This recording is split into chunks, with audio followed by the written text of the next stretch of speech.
Hello friends, welcome back. അപ്പോൾ ഞാനിന്ന് വന്നിട്ടുള്ളത് ഒരു ചമ്മന്തിയുടെ റെസിപ്പി ആയിട്ടാണ്. അപ്പോൾ അതിലേക്ക് വേണ്ട ഇൻഗ്രീഡിയൻസ്: തേങ്ങ, ഉപ്പ്, ഒരു 3-4 വറ്റൽമുളക്, കുറച്ച് പുളി, 2 ചുവന്നുള്ളി, പിന്നെ ആവശ്യത്തിന് വേണ്ട വെളിച്ചെണ്ണ. അപ്പോൾ ഫസ്റ്റായിട്ട് നമുക്ക് വറ്റൽമുളകൊന്ന് ജസ്റ്റ് ഒന്ന് വറുത്തെടുക്കാം. അമ്മിയിലിട്ടിട്ടാണ് ഈ ചമ്മന്തി ഞാൻ അരച്ചെടുക്കണേ. അപ്പോൾ ഫസ്റ്റായിട്ട് തേങ്ങ ചിരവിയത് അമ്മിയിലേക്ക് ഇട്ട് കൊടുക്കാം. എന്നിട്ട് ഇതൊന്ന് ചതച്ചിട്ട് എടുക്കണം ആദ്യം. ഈ അമ്മിയിലിട്ട് ചമ്മന്തി അരച്ചാലേ ഭയങ്കര ഒരു പ്രത്യേക ടേസ്റ്റ് തന്നെ ഉണ്ട് കേട്ടോ. പണ്ടൊക്കെ ഈ ചമ്മന്തിയൊക്കെ അരച്ചു കഴിഞ്ഞാൽ ഈ അമ്മിയിലിട്ടിട്ട് ചോറ് കുറച്ചിട്ടിട്ട് കുഴച്ച് കഴിക്കുമല്ലോ, അത് ഭയങ്കര ടേസ്റ്റാണെന്നൊക്കെ ഉമ്മയൊക്കെ പറയാറുണ്ട്. എനിക്ക് ശരിക്കും നല്ല, ഞാൻ ഇത് എക്സ്പേർട്ടൊന്നും അല്ല കേട്ടോ ഈ അമ്മിയിൽ അരക്കണിയിൽ. നമ്മളിപ്പോൾ ഈ കൂടുതൽ കാര്യങ്ങൾക്ക് മിക്സി യൂസ് ചെയ്യുന്നുണ്ട്, അരക്കലൊക്കെ കുറവല്ലേ. അപ്പോൾ ഒരു റൗണ്ട് ഞാൻ അരച്ച് കഴിഞ്ഞു. ഇനി ഒന്നുകൂടി ഇതൊന്ന് കുറച്ചുകൂടി ഒന്ന് സ്മൂത്തായിട്ട് അരക്കണം.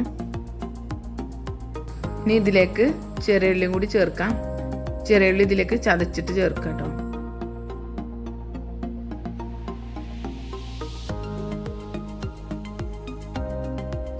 അപ്പോൾ ചെറിയ ഉള്ളി ചതച്ച് കഴിഞ്ഞു. അപ്പോൾ അതിന് ശേഷം നമുക്ക് വറ്റൽമുളക് കൂടി ചേർക്കാം. ഇതൊന്ന് ചതച്ചെടുക്കാം ആദ്യം.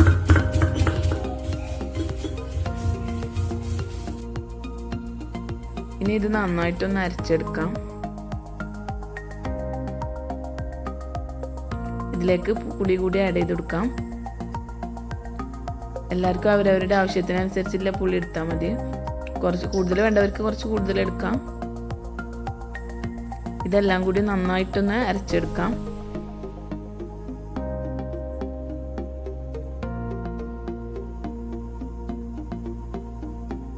അപ്പോൾ ജസ്റ്റ് ഒരു പ്രാവശ്യം ഇതൊന്ന് അരച്ചെടുത്തു. ഇനി നമുക്ക് ഇതിലേക്ക് ഉപ്പും കൂടി ചേർത്തിട്ട് ഒന്നുകൂടി അരച്ചെടുക്കാം.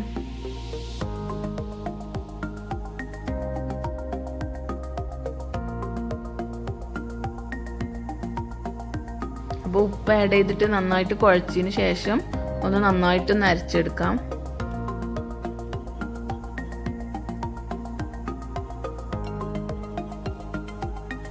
അപ്പോൾ ഇത് മുഴുവനും നന്നായിട്ട് അരച്ചെടുത്തു.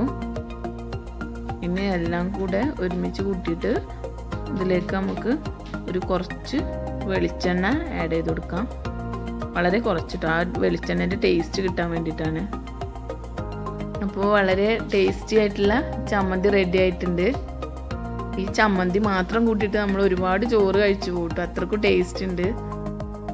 അപ്പോൾ എല്ലാവർക്കും അറിയുന്ന റെസിപ്പി തന്നെ ആയിരിക്കും ഇത്, എന്നാലും എല്ലാവരും ഒന്ന് ട്രൈ ചെയ്യാം. അപ്പോൾ എല്ലാവരുടെയും സപ്പോർട്ട് പ്രതീക്ഷിക്കുന്നു. നെക്സ്റ്റ് വീഡിയോ ആയിട്ട് വരാം ഇൻഷാ അല്ലാഹ്.